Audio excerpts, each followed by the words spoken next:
I have a few words for Jesse. Why would you say that? I'm going to say something some people don't agree with. I have a hard time sinning. I got to make myself. I ain't the ugliest man in the world. I still get hit on. Can you believe it? I'm talking about a good-looking woman. I've had them pull their shirts up, show their breasts to me. And I look at them and I go, that's all you got?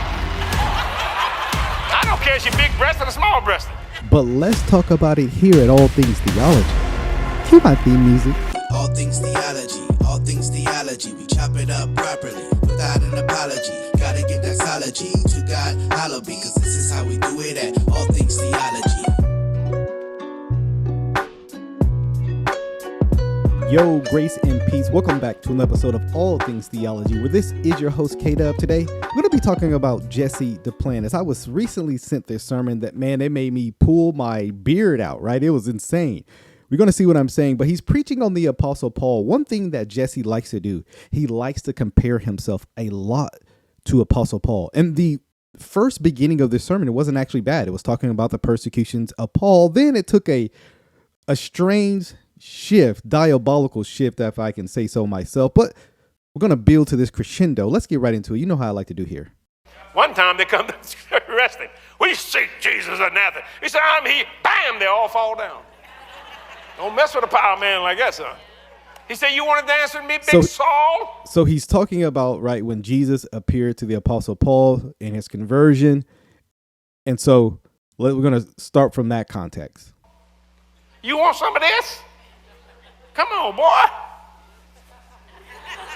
Now, I don't recall in the story where Jesus was threatening to fight the Apostle Paul or Saul at this time, right, before the name change. It had nothing, I mean, you know, some people like to fanciful the story up because, right, they don't think the Bible is good on its own. So apparently what Jesus did was threaten to fight him. And he was like, knuckle up, right? He's just wanting to fight him. Notice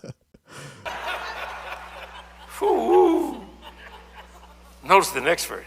And he trembling and astonished said, that's what I want to talk about. I do this every day of my life. Saul of Tarsus said, Lord, what will thou have me to do? I get up every morning in my devotion. I've been doing this since I've been born again. Lord, what will thou have me to do? He told, and you can see clearly here, he, you know, is trying, this is where the transition happens. And now he's trying to say, hey, Apostle Paul, Jesse Duplantis, yeah, we're both doing the same thing. But watch the kind of, you'll see the kind of, you may not get it at first, but I'll show you what he's trying to do. Me this morning, go to Tulsa. That's why I'm here. Now, I was already booked, but if he'd have told me not to come, I'd have called the pastor. I ain't going because God told me not to go. Don't shout me down when I'm preaching good. You got to obey God. Because there's been times I did that and the plane crashed. I've been down in 3 airplane crashes. God told me the devil would try to kill me when three different times. And don't get mad at me if I have my own jet because I want one that works. No. So, right, you can see clearly like Paul, God telling Paul to go to specific cities. Yeah, God's telling Jesse Duplantis to go to specific cities. You know, the Apostle Paul had 3 shipwrecks. The Jesse Duplantis had 3 airplane crashes, sir. Boy, ain't no way, boy. Boy, ain't no way, boy. Why you always lying? I don't believe anything he said about him having 3 plane crashes. And I looked this up to see if there's any record of this online about him having plane crashes, even him telling this story. And there's no evidence that this actually happened. I mean, this man, even if he survived those things, he would be extremely deformed. We're not talking about 1 plane crash. This man said he had 3 of them. And if you think that's where the story is going to end, in the next clip I'm going to play, he's going to even elaborate more on these 3 plane crashes to say this man, if all this happened to this man, he would be extremely deformed. I just think he's he just can't help himself but to lie. But let's end this clip out. We'll go to that next one. That I'm going to get on it and get in it, that I know it's going to work. Lord, what will thou have me to do? He liked planes. That's called obedience. We don't know much about that. We know about sacrifice. We don't know much about obedience. It's better to what? Obey than to what? Sacrifice. All right, so yeah, so he likes planes, right? So apparently so much he's had crashes in them, right? But he likes them to work, right? Apparently he can't, since he's found 3. That to be in 1 plane crash is astounding. To be in 3, I mean, my goodness, the bad luck that's following you. Stay away from those black cats, right? It's just a joke. All right, watch this, because if you think the 3 plane crashes was enough, well, he has to beat his own story. There is little fire in the locomotive if it's not transforming energy into motion. People say, but Jesse's always moving. You know why? Hard to hit a moving target. No. I mean, I've had the devil try everything he got. I've been shot at. They tried to electrocute me twice, down in 3 airplane crashes. One time at the Believers Convention, I didn't know what was happening behind me. I heard, bam! I heard somebody hit somebody, and I didn't know what was going on. And a man was trying to kill me, and I didn't even know it. I think he's in prison today. What happened? He said, how come everybody knows him but don't know me? So I'm going to kill him so everybody knows me. Sounds like that same guy that killed John Lennon. Yeah. There's some crazy people in the world. I just think this man's a liar. Why you always lying? I just think he's a liar. So he was shot at, electrocuted twice, 3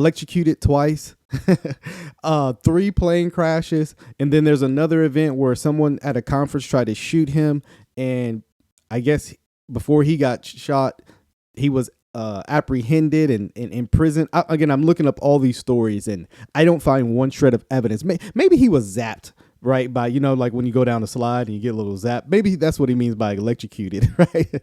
But I don't find any evidence of what he's talking about. But the point he's trying to bring up is that he's been so persecuted, like the Apostle Paul. He wants to compare himself as the apostle of Jesus Christ, which he's not an apostle. So that's all these stories are for, right? And these people are hook, line, and sinker. But if you think that was strange, now we're about to get weird. Watch this, guys. See, we must never do things in halves. See, a lot of people do that. We all must be a perfect example of abandonment. Now, I'm going to say something some people don't agree with. I have a hard time sinning.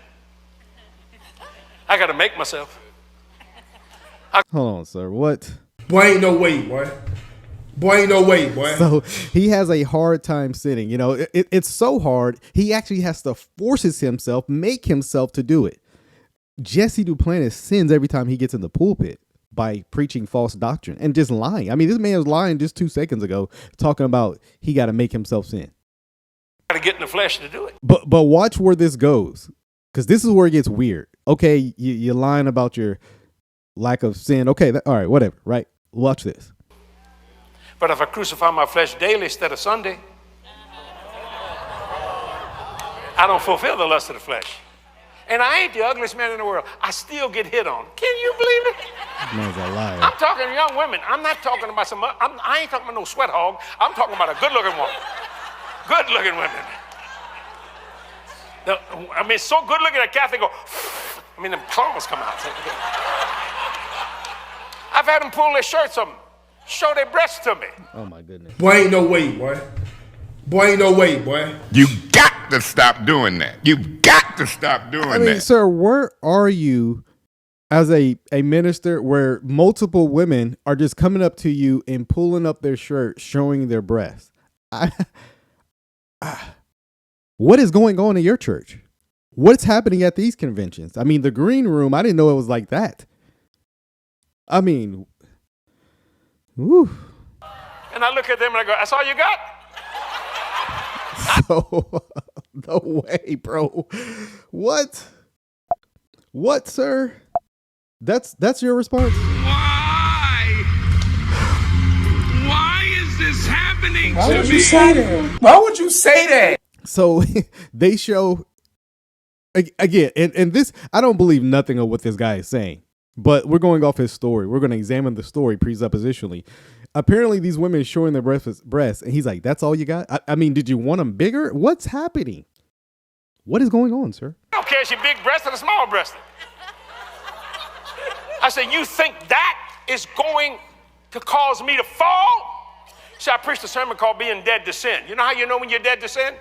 What you smiling for? Are you picturing that woman? I can tell you're picturing her. Come out of it. Reacting to their nastiness. You nasty.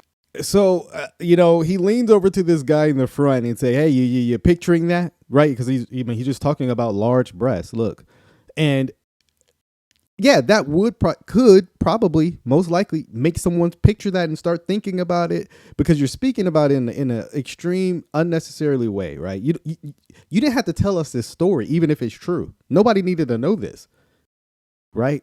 And this guy leans on the front guy and starts just joking with him about this. It's like, what's funny, sir? Look at his wife. I'm just playing with you. Yeah. Watch it. I don't care. You know when you know you're dead to sin? You want to know? When you don't have temptation for it. Yeah, that's good. That's when you know you're dead to that sin. But if you're struggling, you ain't died to that yet. Kathy don't like me to tell y'all some of the things that have happened to me. I want people to think good of you. I don't care what they think, Kathy. Well, we know. I'm going to be honest and live my life. There's no secrets in here. None. I don't mean that pridefully. It's prideful. See, Kathy, she wants details. And a lot of times I forget. I don't want to think about the details. I don't care. I had a woman one time on Delta Airlines. I mean, she was endowed. And I'm sitting there reading the newspaper, USA Today. Now you know what he likes. I mean, Jesse is exposing himself. He's really telling you what he likes about women. Okay, you got your preferences. Keep that.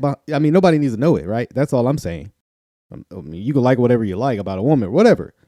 But why does anybody need to know these stories? That's kind of what I'm thinking about. Many, many years ago, I was young. I was probably 38, 39 years old. Just reading. All of a sudden, they come walking in. And she comes up to me, and she bumps me. Now, I didn't even know she came in the plane. You know, they loading the plane. And I look up, and them babies are in my face. You know what I'm saying? Y'all can see it, can't you? You can see my it. Goodness. That's why Kathy said, don't say, because you can paint a picture like I'm a Picasso in God.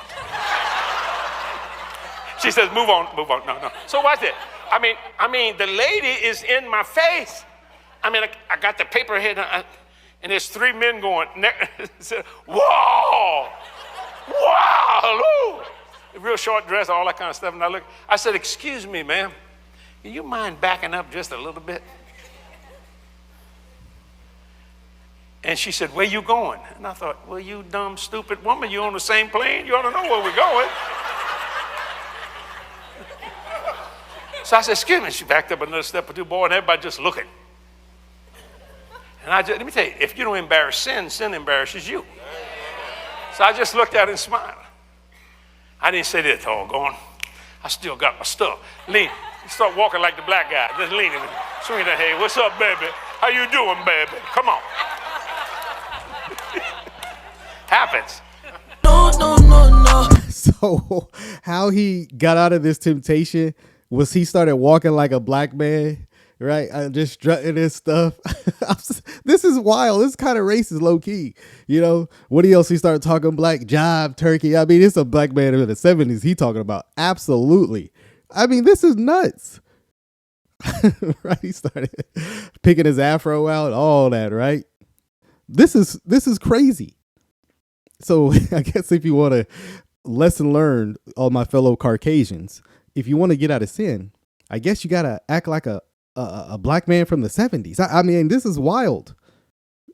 I don't know why this story needed to be told. All these white people loving it. Yeah, Jim, you see that? This is crazy. I love the brothers, man. Oh, my goodness. Sometimes I just walk with them. Show me how to walk like that. That's how I got it. This is how black people walk. I backed her up and I just looked at it. Everybody just looked and didn't know what to say. Terrible. And I just stuck my finger. I went, whore of Babylon! Oh, my goodness. Whore of Babylon!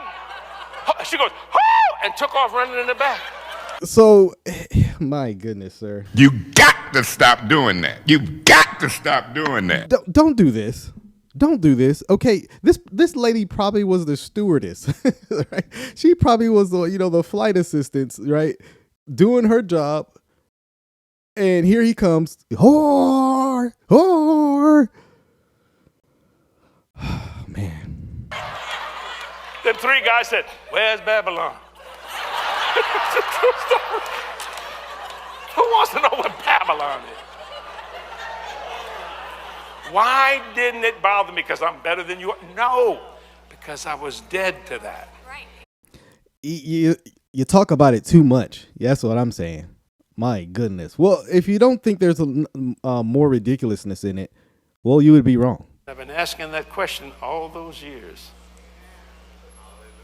I was in Las Vegas when I celebrated my 50th salvation. Now listen to this story, because it's one thing to lie on yourself. It's a whole nother thing to lie on God. That was 2024. I was ready to go preach for a great friend of mine. There, it's called Word of Life Church there in Las Vegas.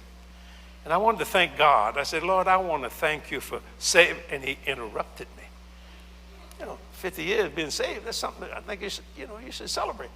You know what he said? No, I want to thank you for receiving me. Like a bad sermon, heresy's there. This is bad. So he's having a 50th celebration of salvation, which is it? Anyways, just besides the point, right? Like you celebrated yourself or something. Anyways, so he says he's talking to God or Jesus, and he says, hey, I just want to thank you for, and before he can finish the sentence about, hey, thank you for saving me, God interrupts Jesse, because Jesse is the center of God's universe. God interrupts Jesse and says, no, I want to actually thank you for receiving me. Those words will never be uttered in heaven. God thanking you, appreciating you for doing something, I guess to make him look good. I mean, he's going to go more on about the story. Let's finish this out. My Because goodness. you didn't have to. I said, what did you say? He said, I want to thank you for saving me. Even Jesse shocked. For receiving me, because you didn't have to. And that was true. He never breaks your free will. That's an amazing thing. I was shocked. When Kathy came in with the Venetian Hotel in Las Vegas, I said, Kathy, you know what the Lord just said? I tried to thank him for saving me 50 years ago, and he said they want to thank me for receiving him because I didn't have to. Kathy said, that's a phenomenal statement. I said, yeah. And I've never forgot that since he said that. That's about a year, something ago. It was just such a blessing. Such a blessing that I received him. Now, even if you want to go down the free will rabbit hole, ask yourself a question. In this story, who gets the glory? Who gets the thankfulness? Who gets the appreciation? I'm reminded of Psalm 115:1 that says, not to us, O Lord, but to your name be the glory.